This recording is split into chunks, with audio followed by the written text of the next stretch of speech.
అందరికీ నమస్కారం. ఓటు హక్కుని కాపాడడం కోసం ఒక పోరాటం చేయాల్సిన అవసరం వచ్చింది. భారతదేశ రాజ్యాంగం మనందరికీ ఓటు హక్కునిచ్చింది, మన నాయకుల్ని మనమే ఎన్నుకోవడానికి. ఆ ఓటు హక్కుని కాపాడాల్సిన బాధ్యత ఎలక్షన్ కమిషన్ ఆఫ్ ఇండియాకి ఉంది. ఎన్నికలు స్వేచ్ఛగా నిష్పక్షపాతంగా నిర్వహించాల్సిన బాధ్యత ఉంది. కానీ ఎలక్షన్ కమిషన్ ఆఫ్ ఇండియా ఈరోజు బీజేపీ మోడీ గారి చేతిలో బందీ అయ్యింది.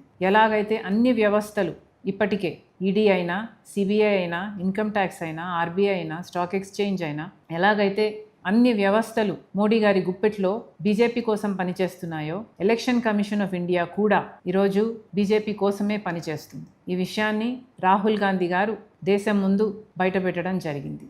ఇది పచ్చి నిజం, ఇది మన భారతదేశ ప్రజాస్వామ్య యథార్థత అని రాహుల్ గాంధీ గారు దేశం ముందు ఈసీఐ బండారం బయటపెట్టారు. ఒక శాంపుల్ తీసుకున్నారు, కర్ణాటకలోని మహదేవ్పూర్లో. దాంట్లోనే 1,00,000 దొంగ ఓట్లని నమోదు చేశారు. 1,00,000 ఓట్లకి దొంగ పేర్లున్నాయి, దొంగ ఫోటోలున్నాయి, దొంగ అడ్రస్లున్నాయి. ఇలా ఓట్ చోరీ చేయడమే కాక మహారాష్ట్రలో 5-6 గంటలకు మధ్యలో 60 లక్షల ఓట్లకు పైగా కొత్త ఓట్లు వేయటం జరిగింది.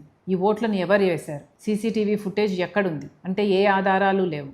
అలాగే గత 5 సంవత్సరాలుగా ఎన్ని ఓట్లయితే నమోదయ్యాయో, ఎలక్షన్లకు ముందు 5 నెలల్లోనే 1 కోటి ఓట్లకు పైగా అంతకంటే ఎక్కువ నమోదయ్యాయి. మరి ఇది అన్యాయం కాదా? ఇది ఓటు చోరీ కాదా? ఎలక్షన్ కమిషన్ వాళ్ళ బీజేపీకి వ్యతిరేకంగా ఉన్న ఓట్లని తొలగించడం అయితేనేమి, లేక దొంగ ఓట్లు బీజేపీకి అనుకూలంగా వేసేవారి పేర్లను చేర్చడం అయితేనేమి, ఇలా ఓటు చోరీకి పాల్పడుతుంది ఎలక్షన్ కమిషన్ ఆఫ్ ఇండియా. ఈరోజు ఎలక్షన్ కమిషన్ ఆఫ్ ఇండియా కూడా బీజేపీ ఎలక్షన్ ఏజెంట్గా పనిచేస్తుంది. వీటి మీద పోరాటం చేయాల్సిన అవసరం ఉంది.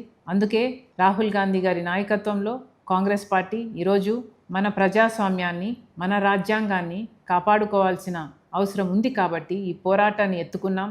దీనికి మీ మద్దతు కూడా కావాలి, మీ సంతకం కూడా కావాలి. మాతో కలిసి పోరాటం చేయాలని, మన ప్రజాస్వామ్యాన్ని, మన రాజ్యాంగాన్ని కాపాడుకోవాలని మనస్ఫూర్తిగా ప్రార్థిస్తున్నాం.